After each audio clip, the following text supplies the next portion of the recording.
For today's video nga po mga Lodi is gagawa po tayo ng tinapa. Ito nga po yung ating isda at in-steam na po natin siya at maya maya po ay lulutuin na po natin sa ito nga po mga Lodi at naghalo na po ako ng bigas, ng asukal at saka po ng ating chai o yung ating tea na ginagamit po natin sa ating pang-araw-araw. Lalong-lalo na kung nasa Saudi ka, yan po yung ating iniinom dito araw-araw, chai. After nga po ng 30 minutes na pag-i-steam, inilagay ko na po yung bigas doon po sa may ilalim. At syempre, iluluto po natin ito sa loob po ng 45 minutes. Aywa. At siguraduhin lang po natin na wala pong usok na makakalabas.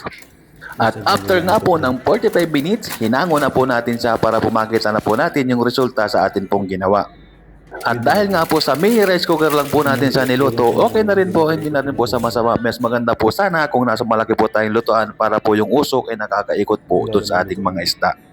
Siya nga po pala mga Lodi, yun ating pong isda bago po natin to in-steam ay binabad po natin sa asin ng almost 1 hour. Ayan nga po mga Lodi at pwede na po nating iprito yung ating tinapa.